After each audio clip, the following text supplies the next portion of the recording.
బడా గణేష్ కు వీకెండ్ పూజలు భారీగా రద్దీ. రేపు చివరి రోజు దర్శనం, నిమజ్జనాలకు ఏర్పాట్లు. ఓట్ల కోసం రాజకీయం చేయొచ్చు, విద్వేషాలు రేపొద్దు. నగరాన్ని కాపాడుకోవడం అందరి బాధ్యతన్న సీఎం రేవంత్.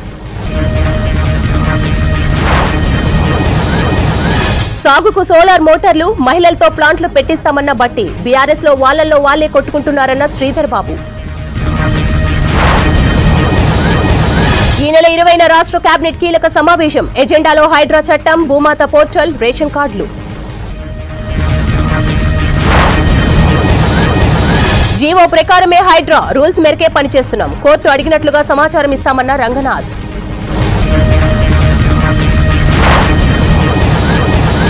సెప్టెంబర్ 17న అమిత్ షా బదులు రాష్ట్రానికి షెకావత్. మజీద్ ఒత్తిడి వల్లే రేవంత్ హాజరు కావట్లేదన్న లక్ష్మణ్.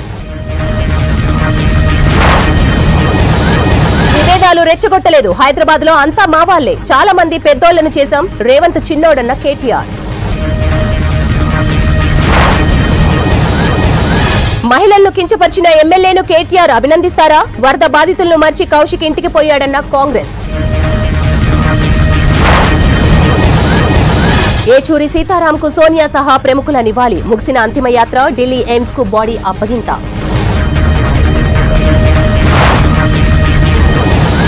కుటుంబ పాలన వల్లే కాశ్మీర్ నాశనమైంది. ఓబీసీలకు కాంగ్రెస్ వ్యతిరేకమన్న పీఎం మోదీ.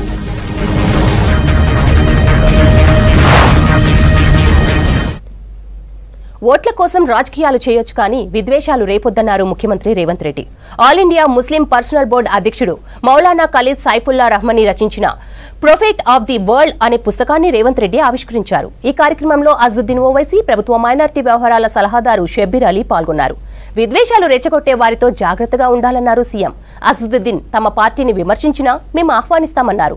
పాలనలో తప్పప్పులు సహజమన్న రేవంత్ మాట్లాడే వాళ్లు ఉండాలని చెప్పారు. ఈ నగరాన్ని కాపాడుకోవడం మనందరి బాధ్యత అన్నారు ముఖ్యమంత్రి.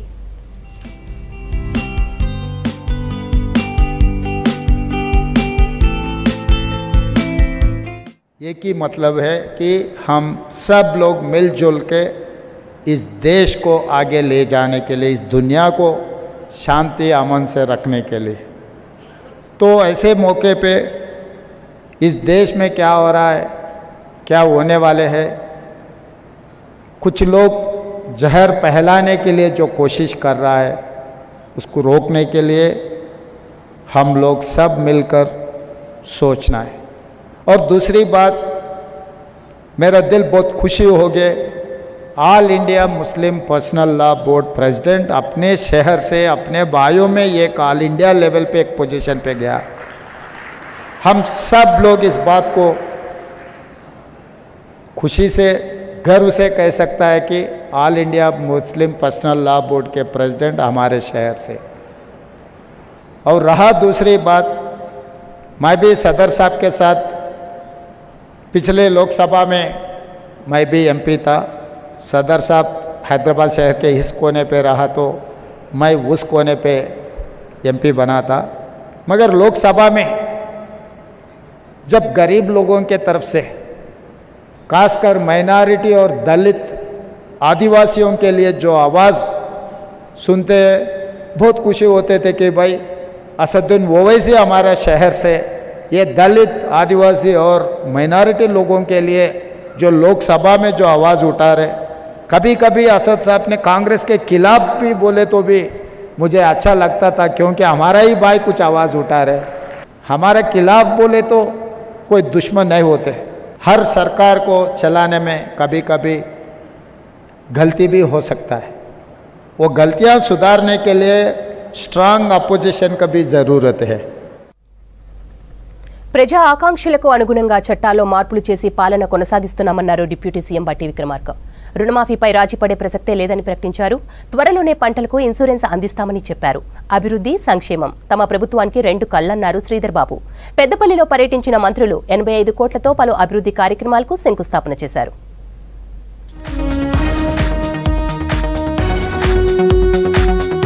వ్యవసాయానికి సోలార్ కరెంటు అందిస్తామని ప్రకటించారు deputy CM Bhatti Vikramarka. Pilot ప్రాజెక్టుగా 30 గ్రామాల్లో ప్రభుత్వ ఖర్చుతో వ్యవసాయ పంపు సెట్లకు సోలార్ విద్యుత్ కనెక్షన్ ఇస్తామన్నారు. పెద్దపల్లి నియోజకవర్గంలో పర్యటించిన భట్టి మంత్రి శ్రీధర్బాబు, ఎంపీ గడ్డం వంశీతో కలిసి ధర్మారంలో వివిధ అభివృద్ధి కార్యక్రమాలకు శంకుస్థాపన చేశారు. ఆ తర్వాత మార్కెట్ కమిటీ చైర్మన్ల ప్రమాణ స్వీకారోత్సవానికి హాజరయ్యారు. రుణమాఫీపై ప్రభుత్వం రాజీపడే ప్రసక్తే లేదన్నారు. త్వరలోనే రైతుల పంటలకు ఇన్సూరెన్స్ డబ్బులు చెల్లిస్తామన్నారు. భవిష్యత్తులో 2029-30 కల్లా కేవలం థర్మల్ పవరే కాకుండా గ్రీన్ పవర్, సోలార్ పవర్ కానీ, విండ్ పవర్ కానీ, హైడ్రో పవర్ కానీ, లేకపోతే పంప్ స్టోరేజ్ పవర్ కానీ, ఫ్లోటింగ్ సోలార్ పవర్ కానీ, వీటన్నిటి ద్వారా 2029-30 కల్లా దాదాపు 20,000 మెగావాట్ల పవర్ని ఈ రాష్ట్రానికి అందించేటువంటి ప్రణాళికని ఈరోజు కాంగ్రెస్ ప్రభుత్వం రూపకల్పన చేసుకుంటూ ముందుకు పోతుంది. థర్మల్ పవర్ కాకుండా బీఆర్ఎస్ చేసిన అప్పుల ఊబిల నుంచి రాష్ట్ర ఆర్థిక వ్యవస్థను గాడిలో పెడుతున్నామన్నారు మంత్రి శ్రీధర్బాబు. ధర్మపురి నియోజకవర్గానికి నీటి సమస్యను తీర్చేందుకు పత్తిపాక ప్రాజెక్టును నిర్మిస్తామని చెప్పారు. 2 బీఆర్ఎస్ ఎమ్మెల్యేలు కొట్టుకుంటే తమకేం సంబంధమని ఫైర్ అయ్యారు మంత్రి. 10 ఏళ్ల పాలనలో బీఆర్ఎస్ రైతులను నిండా ముంచిందని విమర్శించారు పెద్దపల్లి ఎంపీ గడ్డం వంశీకృష్ణ. ప్రాజెక్టులో భూములు కోల్పోయిన వారికి కనీసం పరిహారం అందించలేదన్నారు. ఎల్లంపల్లి ముంపు గ్రామ ప్రజలకు 18 కోట్లు అందించడం సంతోషమన్నారు గడ్డం వంశీకృష్ణ. ఈరోజు ప్రధానమైంది ఇక్కడ పత్తిపాక రిజర్వాయర్. టేలెండ్ ప్రాంతాలకు సంబంధించి ఈ పత్తిపాక రిజర్వాయర్ను మనం ఏర్పాటు చేసుకుంటే ఈ నియోజకవర్గమే కాదు, రామగుండం నియోజకవర్గం, పెద్దపల్లి నియోజకవర్గం, దాంతోపాటు మంతెని నియోజకవర్గానికి సంబంధించిన టేలెండ్ ప్రాంతాలకి స్టెబిలైజేషన్ అవుతుంది అని ఎల్లంపల్లి ప్రాజెక్ట్ ఆర్ఎన్ఆర్ స్కీము దాదాపు 10 సంవత్సరాలు బీఆర్ఎస్ ప్రభుత్వంలో ఆ ప్రాజెక్టు స్టార్ట్ అయినప్పటికీ కూడా ఆర్ఎన్ఆర్ ప్యాకేజ్ ఇవ్వలేదు, సెటిల్మెంట్ ఇవ్వలేదు. అప్పుడు ఎంపీ ఎలక్షన్స్ అప్పుడు కూడా మీ అందరి ముందు వచ్చినప్పుడు కూడా ఇదే మాట ఇవ్వడం జరిగింది. ఖచ్చితంగా ఆర్ఎన్ఆర్ సెటిల్మెంట్ కూడా చేస్తామని చెప్పి, బాధితులకు అండదండంగా ఉంటామని చెప్పి ఈరోజు ఉప ముఖ్యమంత్రి వర్యుల చేత 18 కోట్ల చెక్కు కూడా రిలీజ్ చేయడం చాలా ఆనందకరంగా ఉన్నది. పత్తిపాక రిజర్వాయర్ పూర్తి చేసే బాధ్యత ప్రభుత్వానిదన్నారు భట్టి విక్రమార్క. పెద్దపల్లి ప్రగతి సభలో పాల్గొన్న భట్టి ప్రజల దీవెనతోనే ఇందిరమ్మ రాజ్యం వచ్చిందన్నారు. ఈ ఒక్కరోజే పెద్దపల్లి నియోజకవర్గంలో 5 సబ్ స్టేషన్లకు శంకుస్థాపన చేశామన్నారు. మహిళలకు ఏటా 20,000 కోట్ల వడ్డీ లేని రుణాలు ఇస్తామని చెప్పారు. ఎటువంటి ఇబ్బంది లేకుండా కరెంటుని ఇవ్వాలనేటువంటి క్వాలిటీ పవర్ని ఇవ్వాలనే ఆలోచనతో చేసినటువంటి కార్యక్రమం. దానితో పాటు అమృత్ పేరు మీద, అట్లాగే టీయూఎఫ్ఐడిసి పేరు మీద మొత్తంగా కలిపితే ఈ ఒక్కరోజే 85 కోట్ల రూపాయలు పెద్దపల్లి శాసనసభ నియోజకవర్గంలో శాంక్షన్ చేసి భూమి పూజ కార్యక్రమం చేసుకుంటున్నాం. మహిళలను పారిశ్రామికవేత్తలుగా తీర్చిదిద్దడమే ఇందిరమ్మ రాజ్యం లక్ష్యమన్నారు శ్రీధర్ బాబు. త్వరలో పెద్దపల్లి సుల్తానాబాద్ బైపాస్ రోడ్డు నిర్మాణ పనులు చేపడతామని చెప్పారు. ఇచ్చిన మాటకు కట్టుబడే పార్టీ కాంగ్రెస్ అన్నారు ఎంపీ వంశీకృష్ణ. చివరి ఆయకట్టు వరకు నీళ్లివ్వడమే తమ లక్ష్యమన్నారు. చాలా సంవత్సరాలుగా పెండింగ్లో ఉన్న ఈ పెద్దపల్లి బైపాస్ కానీ, అదేవిధంగా సుల్తానాబాద్ బైపాస్కు సంబంధించి తప్పకుండా చేసే ప్రయత్నంలో ముఖ్యమంత్రి గారు, డిప్యూటీ సీఎం గారికి చెప్పాం, శాంక్షన్ ఇచ్చే కార్యక్రమం చేస్తారని మీ అందరికీ కూడా మనవి చేస్తా ఉన్నా. చాలా ఖచ్చితంగా పత్తిపాక రిజర్వాయర్ ప్రాజెక్టు సక్సెస్ఫుల్గా చేసి తీరుతామని చెప్పి కూడా వారు మాకు కార్లో కూడా చెప్పేది. మేము ఖచ్చితంగా దాని మీద పనిచేస్తామని చెప్పి మీ అందరికీ మళ్ళొకసారి సభాముఖంగా మాటిస్తున్నాము. ఇప్పుడే అమృత్ స్కీమ్ది కూడా ఇనాగ్రేషన్ చేయడం జరిగింది. మళ్ళీ సబ్స్టేషన్లు కూడా నూతన సబ్స్టేషన్స్ పెడతామని చెప్పి కార్యక్రమాలు కూడా. పెద్దపల్లి నియోజకవర్గంలో సుమారు 85 కోట్ల రూపాయల అభివృద్ధి పనులకు శంకుస్థాపన చేశారు డిప్యూటీ సీఎం భట్టి విక్రమార్క. కాచాపూర్లో 20 కోట్ల నిధులతో 132 కేవీ సబ్స్టేషన్ నిర్మాణ పనులకు శంకుస్థాపన చేశారు. పెద్దపల్లి మండలం రంగాపూర్లో 2 కోట్ల 35 లక్షలతో సబ్స్టేషన్ నిర్మాణ పనులు ప్రారంభించారు. 1,60 లక్షలతో ఎస్పీడీసీఎల్ భవన నిర్మాణ పనులు ప్రారంభించారు. పెద్దరాతిపల్లి, పెద్దపల్లి మార్కెట్ యార్డులో మరో 2 సబ్స్టేషన్లకు శంకుస్థాపన చేశారు. అమృత్ స్కీమ్ కింద 25 కోట్లతో తాగునీటి సరఫరా పనులకు శంకుస్థాపన చేశారు భట్టి విక్రమార్క. టీ కాంగ్రెస్ ప్రెసిడెంట్గా మహేష్ కుమార్ గౌడ్ బాధ్యతల స్వీకరణకు గాంధీభవన్లో ఏర్పాట్లు పూర్తయ్యాయి. రేపు మధ్యాహ్నం 2:30కు పీసీసీ చీఫ్గా బాధ్యతలు తీసుకోనున్నారు మహేష్ కుమార్ గౌడ్. ప్రభుత్వంపై బీఆర్ఎస్ నేతల విమర్శలను ఖండించారు మంత్రి పొన్నం. బీఆర్ఎస్ నేతలు ఒళ్లు దగ్గర పెట్టుకుని మాట్లాడాలని హెచ్చరించారు కాంగ్రెస్ నేతలు. పంట బీమాపై సమీక్ష చేశారు మంత్రి తుమ్మల. పాలేరు కాల్వలు పరిశీలించారు పొంగులేటి.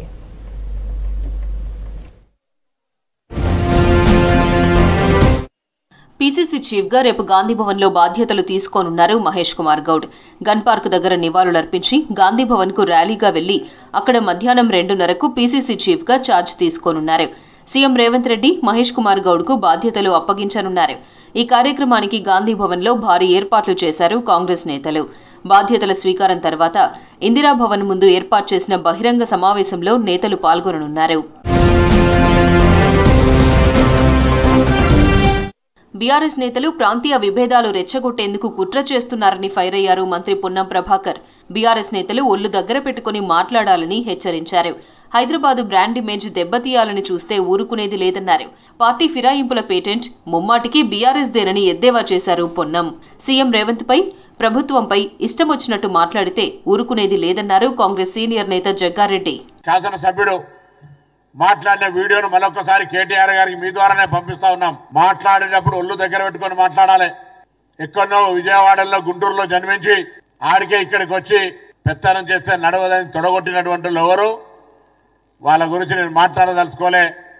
కానీ అవన్నీ తెలియకుండా ఎలా నిన్న మీ గాంధీ మీ పార్టీ శాసనసభ్యుడే ఏం చెప్తా ఉన్నాడు?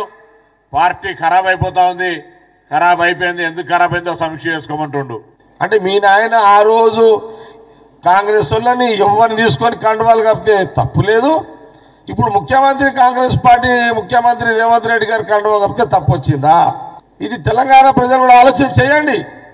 ఎథిక్స్ లేవు తెలంగాణ రాష్ట్ర రాజకీయాల్లో, ఎథిక్స్ రాజకీయాలు లేవు. దానికి పునాది కేసీఆర్ గారు అని స్పష్టంగా చెప్తున్నాం. సెక్రటేరియట్లోని తన ఛాంబర్లో పంట బీమా అమలుపై సమీక్ష నిర్వహించారు మంత్రి తుమ్మల నాగేశ్వరరావు. వ్యవసాయ శాఖ, హార్టికల్చర్ డైరెక్టర్లు, ఇతర విభాగాధికారులతో సమావేశమయ్యారు మంత్రి.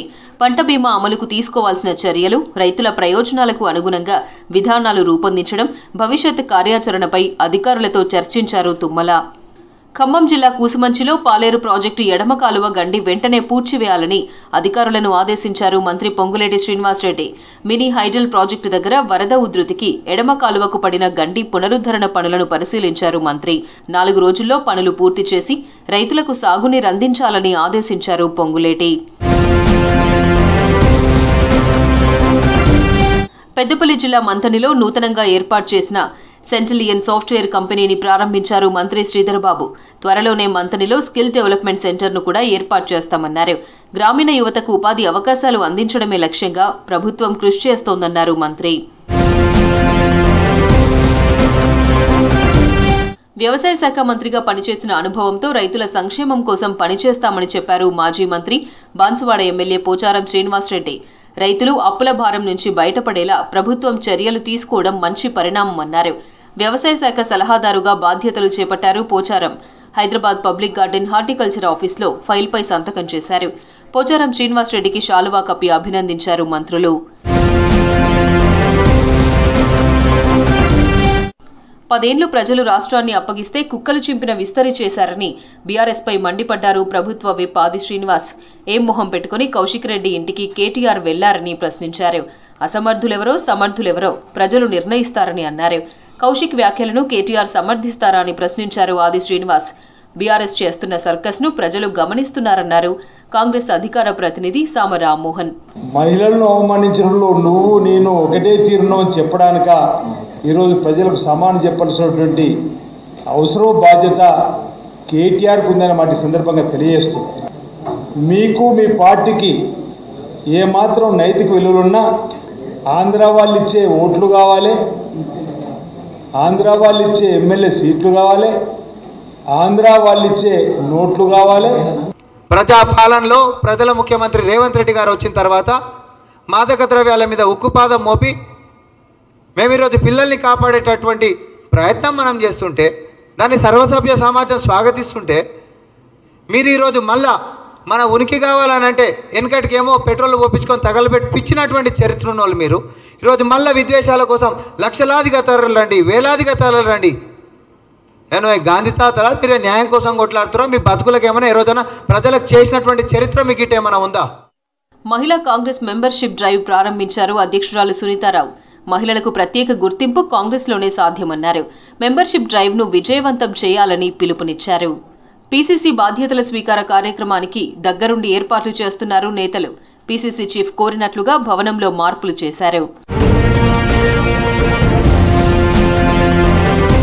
సిపిఎం ప్రధాన కార్యదర్శి సీతారాం ఏచూరి మృతి పార్టీకి తీరని లోటన్నారు ఆ పార్టీ నేతలు. వామపక్ష, లౌకిక, ప్రజాతంత్ర శక్తులకు తీవ్ర నష్టమన్నారు. ఢిల్లీలోని సిపిఎం ప్రధాన కార్యాలయంలో పలు పార్టీలు ప్రముఖులు ఏచూరికి నివాళి అర్పించారు. ఆయనతో ఉన్న అనుబంధాన్ని స్మరించుకున్నారు. కమ్యూనిస్టు శ్రేణులు ఏచూరి మృతదేహానికి అంతిమయాత్ర నిర్వహించి ఆ తర్వాత ఢిల్లీ ఎయిమ్స్కు అప్పగించారు.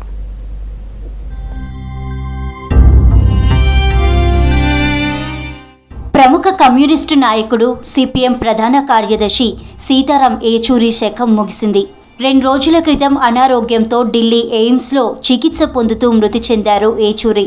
ఆయన పార్థివ దేహానికి ఢిల్లీలోని సిపిఎం ప్రధాన కార్యాలయంలో ప్రముఖులు నివాళులర్పించారు.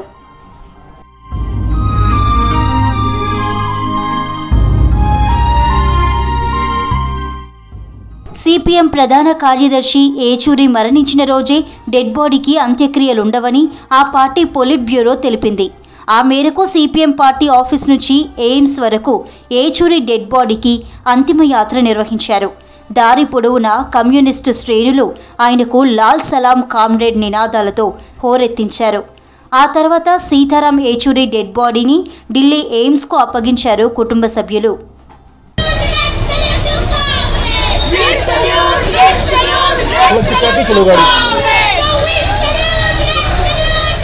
సీతారాం ఏచూరి గత నెల 19న ఊపిరితిత్తుల ఇన్ఫెక్షన్తో ఢిల్లీ ఎయిమ్స్లో చేరారు. పరిస్థితి విషమించడంతో 2 రోజుల క్రితం చికిత్స పొందుతూ మృతి చెందారు. అభిమానులు, కార్యకర్తల సందర్శనార్థం సిపిఎం ప్రధాన కార్యాలయానికి తీసుకొచ్చారు. ఏచూరి చివరి కోరిక మేరకు డెడ్ బాడీని పరిశోధనల కోసం ఎయిమ్స్కు అప్పగించారు. ఢిల్లీలోని సిపిఎం కేంద్ర కార్యాలయంలో సీతారాం ఏచూరికి పలువురు ప్రముఖులు నివాళులర్పించారు. ఆయనతో ఉన్న అనుబంధాన్ని గుర్తు చేసుకున్నారు. ఏచూరిని కోల్పోవడం ఉద్యమాలకు తీరని లోటని కమ్యూనిస్టు నేతలు ఆవేదన వ్యక్తం చేశారు. పార్టీ సిద్ధాంతాలకు కట్టుబడిన మహానాయకుడని కొనియాడారు. In his different phase, Sitaram was a person of inspiration and guidance. So it is a very, very sad things for my, not only a great loss of the party and democratic movement. Yechury లేని లోటు ప్రజలకు, వామపక్ష పార్టీలకు తీరని నష్టమన్నారు CPM నేతలు.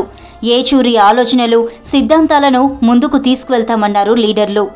ముఖ్యంగా దేశ రాజకీయ పరిస్థితులు, ఇతర పరిపాలనా విధానాల రీత్యా చూస్తే కమ్యూనిస్టుల అవసరం దేశానికి చాలా ఎక్కువగా ఉన్న సమయం ఇది. కానీ దురదృష్టవశాత్తు ఏనాటి కంటే కూడా కమ్యూనిస్టులు చాలా బలహీనంగా ఉన్న సమయం కూడా ఇదే. ప్రధాన కార్యదర్శి బాధ్యతలో ఉన్న సీతారాం గారు మరణించడం పార్టీకి చాలా పెద్ద దెబ్బగా భావిస్తున్నాం. ఆయన మాట్లాడుతుంటే అన్ని పార్టీల వాళ్ళు కూడా శ్రద్ధగా వినేవాళ్ళు. టీవీల దగ్గర కోట్లాది మంది ప్రజలు కూడా వారు మాట్లాడేటువంటి మాటలు వినేటువంటి పరిస్థితి ఉండేది. ఇప్పుడున్నటువంటి ఈ సమయంలో లేకపోవడానికి కమ్యూనిస్టు ఉద్యమానికి దేశ రాజకీయాల్లో దేశానికే తీరని లోటు అని చెప్పేసి సీతారాం ఏచూరికి ఏఐసిసి అగ్రనేతలు నివాళులర్పించారు. పార్టీ అగ్రనేత సోనియా, చిదంబరం, జైరాం రమేష్, కపిల్ సిబల్ పార్థివ దేహానికి నివాళులర్పించారు. తర్వాత ఏచూరి కుటుంబ సభ్యుల్ని సోనియా గాంధీ పరామర్శించారు. ఏచూరి మరణం తీరని లోటన్నారు. ఇండియా కూటమిలో ఏచూరిది కీలక పాత్ర అని గుర్తు చేసుకున్నారు. జమ్మూ కశ్మీర్, హర్యానా అసెంబ్లీ ఎన్నికల్లో గెలిపే లక్ష్యంగా కాంగ్రెస్ పార్టీ ప్రచారం చేస్తోంది. 10 ఏళ్ల బీజేపీ వైఫల్యాలను ప్రజలకు వివరిస్తున్నారు హస్తం నేతలు. మోదీ సర్కార్ అసమర్థతతోనే చైనా ఆక్రమణలు కొనసాగుతున్నాయన్నారు ఏఐసిసి చీఫ్ ఖర్గే. గాల్వాన్ ఘటన తర్వాత చైనా దిగుమతులు 56% పెరిగాయన్నారు. బెంగాల్లో జూడాలు ఆందోళనలు విరమించి డ్యూటీలో చేరాలన్నారు సీఎం మమతా బెనర్జీ. జమ్మూ కశ్మీర్ అభివృద్ధి ఇండియా కూటమి గెలుపుతోనే సాధ్యమని తెలిపింది కాంగ్రెస్ పార్టీ. కశ్మీర్ ప్రజలు గౌరవంతో కూడిన నిజమైన హక్కులు పొందాలంటే బీజేపీని ఓడించాలన్నారు నేతలు. కాంగ్రెస్ గెలిస్తేనే జమ్మూ కశ్మీర్కు రాష్ట్ర హోదా మళ్లీ వస్తుందన్నారు. అలాగే యువతకు ఉద్యోగాలు, కార్మికులకు ఉపాధి లభిస్తుందంటూ పార్టీ మేనిఫెస్టో వీడియో ట్వీట్ చేసింది కాంగ్రెస్.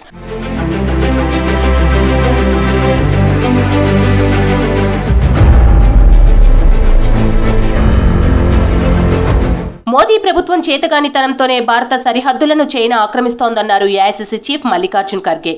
గాల్వాన్లో 20 మంది సైనికుల త్యాగాలను ఎన్డీఏ సర్కార్ విస్మరించిందన్నారు.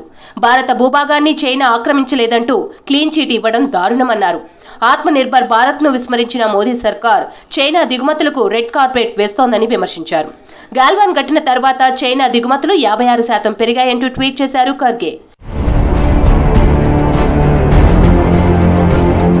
10 ఏళ్ల బీజేపీ పాలనలో జమ్మూ కశ్మీర్లో ద్రవ్యోల్బణం భారీగా పెరిగిందన్నారు కాంగ్రెస్ నేత సుప్రియ శ్రీనాటి. నిరుద్యోగం అధికంగా ఉన్న రాష్ట్రాల్లో జమ్మూ కశ్మీర్ 2వ స్థానంలో ఉందన్నారు. బీజేపీ నిర్లక్ష్యంతో రాష్ట్రంలో 65% ప్రభుత్వ ఉద్యోగాలు ఖాళీగా ఉన్నాయన్నారు. पिछले 10 सालों में जम्मू कश्मीर में हर चीज का दाम बढ़ा है, बाकी देश में भी बढ़ा है, लेकिन आपके लिए वो दिक्कतें और ज्यादा हैं क्योंकि जम्मू कश्मीर में इस देश में दूसरे नंबर पर आपकी बेरोजगारी है। तो बेरोजगारी और महंगाई का जो कॉम्बिनेशन होता है वो बड़ा लीथल होता है। 65%, 65% of government jobs are lying vacant and there is no plan to fill these government jobs. बेरोजगारी सबको पता है और उसके बाद 65% गवर्नमेंट जॉब्स खाली क्यों है, इसका जवाब तो सिर्फ एलजी और उनके दिल्ली में बैठे हुए आका दे सकते हैं. బెంగాల్లో ఆందోళన చేస్తున్న జూడాలు వెంటనే డ్యూటీలో చేరాలన్నారు ఆ రాష్ట్ర సీఎం మమతా బెనర్జీ. జూనియర్ డాక్టర్ల సమస్యలు పరిష్కరించేందుకు ప్రభుత్వం సిద్ధంగా ఉందన్నారు. కోల్కతాలో ఆరోగ్య శాఖ ప్రధాన కార్యాలయం ముందు ధర్నా చేస్తున్న జూడాలను ఆమె కలిశారు. తాను ముఖ్యమంత్రిగా రాలేదని ఓ సోదరిగా వచ్చానన్నారు. బాధితురాలకు న్యాయం జరగాలని కోరుకుంటున్నట్లు చెప్పారు. ప్రభుత్వం మీద విశ్వాసం ఉంచి చర్చలకు రావాలన్నారు CM Mamata. That's all for now. Stay tuned to V6 News.